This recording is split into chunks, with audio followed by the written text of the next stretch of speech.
Hi guys, and today's movie that you don't hate.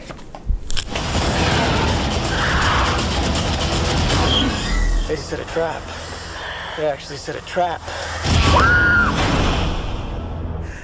Jurassic Park 3. Now with Jurassic World 2 Fallen Kingdom out there, doing really some good numbers out there in the box office, we wanted to go back and look at the movie in the franchise that just causes so much that tanked this franchise. It just killed this franchise. A lot of people hate this movie, but we want to show that it's not that bad. It's not that bad. But you don't hate it. That's the point. You don't hate this movie. Right. And so for those of you that have not seen You Don't Hate, we're going to break this movie down in 5 different categories. In plot, acting, directing, special effects, and characters. Right. And then after that, we're going to tally up the scores, see who wins what, right, and prove that you really don't hate this movie. All right. So Terrence, scoreboard. Now, Terrence, tell us the plot of Jurassic Park 3. Okay, so the plot of this movie is they get Dr. Alan, what was his last name? Alan Grant. So basically, he's out right saying he's happy. He survived the first Jurassic Park. He don't know what's going on in Jurassic Park 2, but he survived the first Jurassic Park somehow. And he said, I'm never, ever, ever, ever, ever going back to that island. But somebody came out and said, hey, you want some money? Because I know you need to pay for some stuff, some things that you want to do. I'm going to give you some money if you just fly me over there, kind of show me the stuff, and then all hell breaks loose. And they get stuck on there, and it becomes a rescue mission. That's the plot of this movie. You're on a planet, you're on an island with dinosaurs. When you should have been there in the first place, you should stay your ass at home. So what did you say? Well, that's basically the plot, You wonder at the dinosaurs themselves, and then you start running. Yeah. And there he is, Jurassic Park. Basically, it's like they keep going back to some place they shouldn't be at, and then the dinosaurs end up chasing them. It's basically it's the plot of every Jurassic Park movie. It's basically it's a rescue mission. It turns into a rescue mission. Starts off as something else, but it turns out to be an actual rescue mission. So I thought it was pretty simple. I like the plot. It's very simple. I mean, if you had to give them a reason of why they're there, like why go back, I guess. I mean, it's not. I've had worse. I mean, like Dom when he turned on his team. Yeah, that was horrible. That was actually horrible. Awful. You don't hate Fast 8. But I mean, I had no problem with it. It was a reason to get us back. The dream sequence on there is another subject we'll talk about. We'll get to that in a minute. But I'm okay with the plot. I did like the plot. I'm okay with the plot too. So winner, plot, give me a like. All right. 1-0 so far. Now let's get into the acting. Okay. Now, unfortunately, you couldn't get Goldblum back. Right. That sucks. But you know what? You did get the originals. You got original Sam Neill. You got a new addition with Taya Leone of Bad Boys fame. And she was back then was. And then you had William H. Macy also before Senseless and all the all that he does. Was it show that he does on Showtime? Senseless. Oh, is that what it's called? Isn't that what it's called? I don't know what it's called. I don't know. It's got lessons. Shameless. Shameless. There you go. Shameless. Senseless. Oh, that's a Marlon movie. Welcome to You Don't Hate Shameless. Anyway, so William H. Macy not finally, but he shows up in this movie. Alessandro Nivola, back then he was a newcomer, was in Face Off. He played Pollux Troy, right. Nicolas Cage's brother. So he was in that. No Vince Vaughn this time. I miss Vince Vaughn though. I thought he was actually big in Jurassic Park 2, but you know what? We got what we got in this cast. How do you think they worked out? Well, first of all, Laura Dern actually did come back from original Jurassic Park, and it was shot in one day. She only did a cameo because they didn't feel that it made sense for Sam Neill and her to be a couple. Mm-hmm. I don't know why, but I mean, because they were really talking about like family and everything, and they saved the kids because. And then they had all of the all of that stuff with his research still going on, right. And I guess maybe it wouldn't have worked out that way. But they could have worked it out because it seemed like they were going going to work out. You know, that they way. made such a good couple. No. They did. Anyway, They did. but I believed it. Sam Neill, missed out on part 2 on Lost World. Came back for this one. He Sam Neilled it up. He Sam Neilled it up. So you can. Hey, Goldbloomed it up in the second one. So yeah. Why did they not get together and do a Jurassic? Well, because this movie killed the franchise. Exactly. But then for Jurassic Park, for Jurassic World, if they had got together and made a cameo, And you know what's funny? That they didn't even ask him back. I know, right? It's just like, did you see Jurassic Park 3? But we love Jurassic Park. No, I mean they didn't ask him back to come back to part 2. Oh, So who do you have thought, right? Because it's all about Goldblum. But anyway, but I liked it. I thought all of them did a pretty good job, given the material that they had. I mean, your material is run away from dinosaurs. What kind of acting can you do? It's like, we're gonna put some fake dinosaurs right here, and you're gonna run.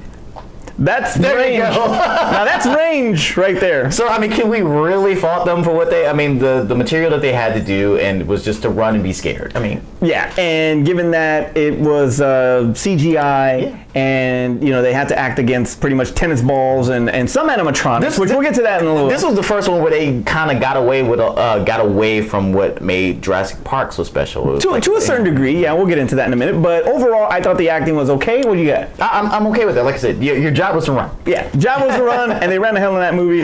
We're giving acting gets a win, gets a like.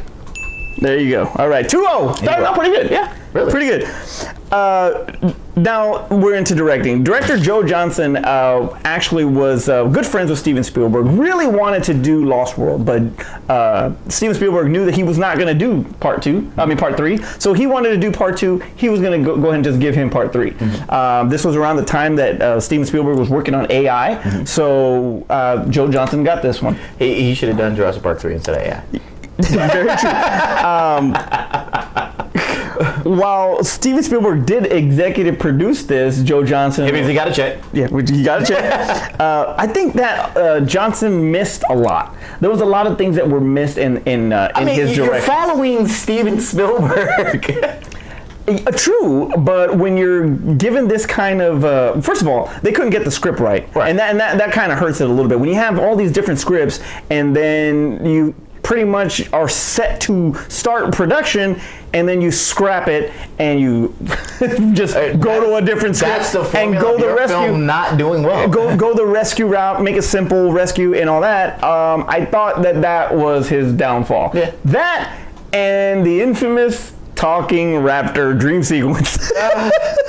I still don't know when I see that scene what they were trying to do in that scene. I mean, is this his love of dinosaurs that a dinosaur would tell him, even though the raptor tried to kill him in the original movie? It's like, why would that one be trying to give him any type of insight on anything? So, well, there's two sides. One, that Alan Grant was fascinated with raptors. Period. Right, because that's the whole bird thing. Right, and two, when you, as far as the character is concerned, when you go through something that traumatic, it tends to stay. Yeah, it tends to stay. Does he want to move to Toronto? Oh, to forget it anyway.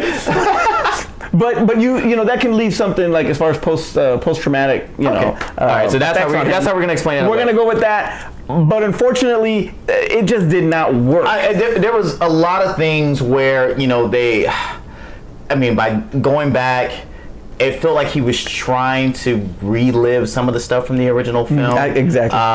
And then trying to put his own little spin on it.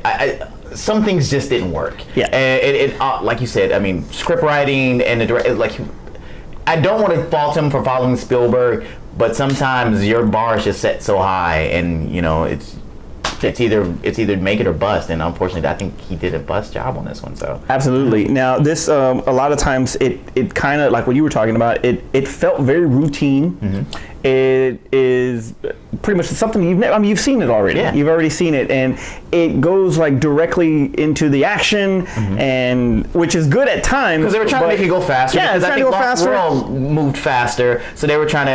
In Lost World, even though it did have some slow parts at the beginning, the rest of the movie is really fast. Right. So they were just really like, okay, we're not going to go through all that again. We're going to really try to go move right fast. into it. Yeah, Right. we're going to go. But I mean, you lose a lot of the story too by doing One of the things that I did like about it is how he made it look like it was almost you're going into different areas of the island, and you're getting into certain domains of certain animals or dinosaurs, and they're like bosses. Like you have boss levels and stuff. Yeah, you have like boss levels, and that I like that. That was cool. I thought that was cool. I mean, but they're running the asylum at this point. Yeah, but overall, it just felt flat. I did not like it. Nah.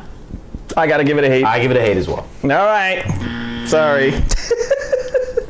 All right, next one, special effects. Now, the special effects on this were pretty much like the other two. You had your good mix of CGI, and you had some practical effects on there. Okay, which always is a great thing because it helps the actors give a little bit. Well, when they're doing that running from the dinosaurs, it helps when there's an actual puppet dinosaur behind them.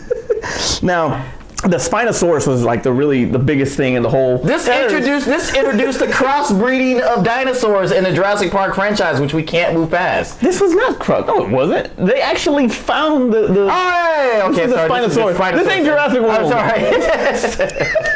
Anyway, so this one, they had the Spinosaurus. They wanted to make it bigger, which it was bigger than the T-Rex for the most part, but they wanted to show that dominance, that the T-Rex wasn't the baddest. Now, they had issues with the actual animatronic from the first one. This is Jaws. No, they had trouble with the T-Rex animatronic, so they felt like, well, let's just kill him. So the Spinosaurus kills the T-Rex. Right, and that was why I was waiting for action scenes when you actually did that, because that was one of the biggest points of it. It was like you got sold in 2 movies about the T-Rex being the biggest dinosaur and the baddest dinosaur, and basically carrying this franchise, being in the logo and everything. So that when they killed him off, you were just like, oh, okay, that's just what we're doing. Yeah, and it was the fight itself was okay, but you never seen the T-Rex lose like that, so it made the Spinosaurus like the perfect villain for this, because you know what, you were running from this, you're gonna really run from me. Right. So in that regard, I thought that was cool, and like I said, the visuals on it, top notch to a certain degree. Like I said, this franchise has always sold itself on visuals.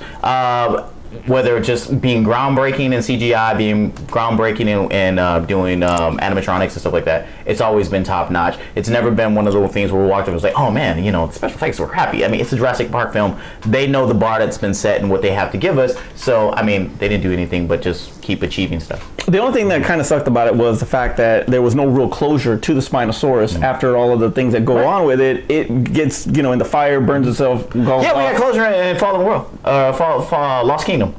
That's our. It was not in there. We didn't see it. You didn't. We'll get to that. Closure is that the island's gone. No, it is not. Okay, now here it is. Now, what he's talking about, Fallen Kingdom, spoiler if you haven't seen it, everybody knows that Isla Sorna burns down or whatever. This is a different island. This is Site B. This is the same island that took place in Lost World. So that site still exists. No, it does not. So after the events of Jurassic World 2, where does Site B and the Spinosaurus, because it never died, those dinosaurs are still out there. The Spinosaurus. So what you're saying is that the next Jurassic Park film is going to be on Site B? No, it shouldn't, because Jurassic World 3 is more than likely going to be kind of like a War of the Planet of the Apes type of movie. Okay, where dinosaurs running free. But you still got Site B. Site B has not been destroyed. So, but either way, the Spinosaurus is still out there. Special effects. What do you got? I'm fine with special effects. I'd like to say it was like it's what we were supposed to see. They already perfected the technology at this point. The special effects were fine. I thought the special effects were good. Now, every now and again, the CGI was kind of suspect, but exactly. So, especially when you watch it on 4K. Yeah. When you watch it on 4K, I mean, a lot of it's like clear. Yeah, exactly. So, who's that man back there? Pulling the pulleys and stuff. Oh man. Anyway, so overall, I thought that the effects were great. So let's give it a like. Give it a like. 3-1. 3-1. Who would have thought? Who would have thought? Characters. We go downhill now. Definitely. Because the characters had no Jeff Goldblum. No Goldblum. You don't have Goldblum, you ain't got nothing. Now, but either way, no character development in this movie. There was nothing really there. They just threw people out there threw in there. dinosaurs. It was like watching a Friday the 13th movie. Yeah. Yeah, you gonna run, you gonna get eaten. I mean, like you're gonna have sex, you're gonna die. Sam Neill. And you were like, okay, well, he's going to survive. You got that. These other people will survive. Yeah, I was kind of disappointed that Alessandro Nivola makes it. I would have hoped that he did You not. wanted everybody to die? No, but I just didn't think. I thought it was too much that he lived. I thought that. Did you just want everybody to die? But if Vince Vaughn lived, I guess he could live. Obviously, many things that you should be eaten by dinosaurs if you're in a Jurassic Park movie. But anyway, it's like they really had no point. Like a rescue film with a bunch of characters you don't know, that you don't get enough time to spend knowing. Right. Like I said, they skipped it to go right to action, but they skipped the part for you actually understanding who these people are and why you should really care for them. And by doing that, you're basically fodder for the dinosaurs, and I don't really care. Right. Then what makes it different than Predator? Like when you watch Predator and they're in the helicopter. Did you not watch the bro handshake? No. I'm not talking about the bro handshake, but I'm talking about the team that's in the helicopter, and it's all bright red, and they're listening to Long Tall Sally, and they're going in. It's pretty much the same thing. So why do you feel you cared more about the characters then? Because they had more screen time once they got to the jungle, as opposed to because they had a whole mission before they got to the jungle, and you got to understand all the racist stereotypes that they showed you on screen in Predator. But at least you understood who they were. You know, was it Big Bear or what was the Billy Bear? Billy Bear, and so you understood like how proud he was and how tough he was, and what's his name, the bald-headed black guy with the Gatling. Bill Duke. It's like you understood like how. You know, it's like you understood who he was as a person. These characters, they were just there. Okay, but what about when you look at it from a broken couple? Mm-hmm. You know, looking for their son, right? And the missing son is actually bringing them closer together, where they're actually seeing things, and it's almost like resolving their issues, potentially bringing them back together, because the boyfriend went parasailing and he got eaten. Yeah. So she's single again. Right. But you know, and from that part, I mean, you could say and argue that that's a little bit of development, but you don't know their past or why they split up, so you can't. You know, you see the reconciliation, you never see it to where you care they get reconciled. I didn't. The only person that was really focused on in this film was Sam Neill. All right. So give it a hate. It was the only person, and it was a big gaping hole of no Jeff Goldblum. Yep. No Jeff Goldblum with the open. It was no chocolate. It was a Jeff Goldblum size hole. Oh man! So author Michael Crichton, who wrote the original Jurassic Park, was actually a collaborator on this, and he did help a little bit on the script. Hopefully, it was one of the good ones. We don't even know which one it was. All the good parts. Now, different versions, like I said, were done but rejected, and they just went, like I said, they went with this regular. Plot. Earned $181 million in the U.S., 368 overseas. So you can't really call it a bomb, but the expectations were so high that following the first it disappointed the standards. It is considered the lowest in the whole franchise, especially now that the Jurassic World came back. This was interesting to me. I saw that opinions were thought that this movie was darker than the other two. I don't agree with that. I think Part 2 was still the darkest one. I don't think Part 2 was dark because there was so much comedy in Part 2.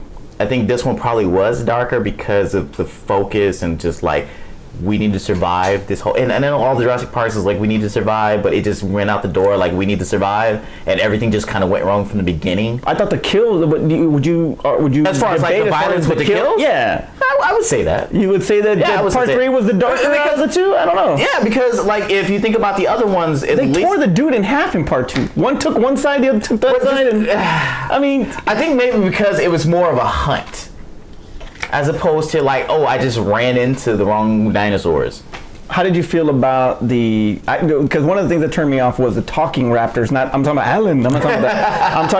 I'm talking about when they're communicating and wanting the egg, and they get eggs and they leave. And there was just something about that because seeing it as a kid, it was like you just kind of bought it as what it was. You guys understood what they give you on screen. Seeing it now, it does seem a little weird, but still, I kind of bought it. It's like, okay, that's just what they're doing. But it's not like they didn't communicate before. Even T-Rexes communicated in 2. But do you think that because of their intelligence that they were in this movie, which they were in Part 1 too, that kind of like where does that put Blue then? Because Blue, they were considering Blue as the highly intelligent raptor So where does he leave these guys? And then they, when they found out, or when they were doing more research as far as the digs, they were seeing that the raptors were more like birds and they had feathers. Right. So they did add the feathers to these raptors, which kind of differentiated them from the other two. Right. But where does that leave Blue? Is she still the most intelligent, or she got It's one of those things where it's like, in your particular generation, you may be the best person in your particular generation, but then there's other generations where there were people that were better. Those raptors may have been better, and Baloo is just the best thing that's going on in this one raptor generation that we got going here, because they're all dead. Everybody else is dead. Only on that island. Oh, on that island. Not Site B. Okay. Site B's still out there.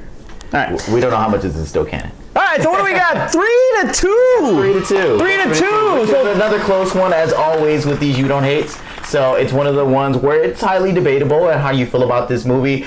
I do feel that it did kill the franchise. I'm not going to back off that point, but it's not enough to where if you saw it by itself, you could not say like, oh, that's just a horrible movie. It's just in relation to the other two movies. You're probably saying that it's a horrible movie when you compare them to the other two. Yeah, when you compare it to the other two But movies. as a standalone, yeah, it's fine. You don't really hate this movie. I mean, we could have done a top 5 dinosaur movies, but you know what? If we didn't include Jurassic Park 1 and 2, this would have been number 1.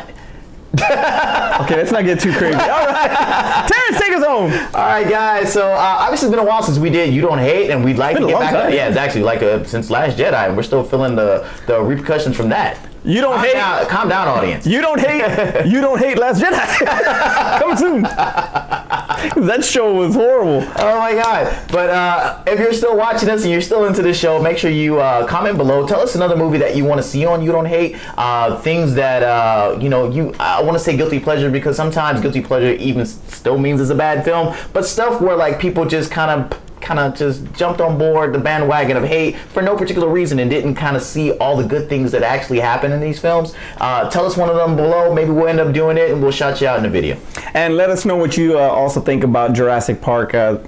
More than likely, from the way it sounds, that we're going to probably be doing Jurassic World Fallen Kingdom pretty soon. For Aspen and Art, wherever the hell they're at, I'm Manny. I'm Terrence. And we'll see you next time. Terrence, give us the plot of Jurassic Park 3. Okay, so the plot of Jurassic Park 3 is they wanted more money. That's the plot of Jurassic Park 3. The search for more money. The search for more money. I mean, we basically, there was an incident that happened on an island with a family and little girl getting killed, and they wanted to go back to... God, that was part 2. I know, that's what I said.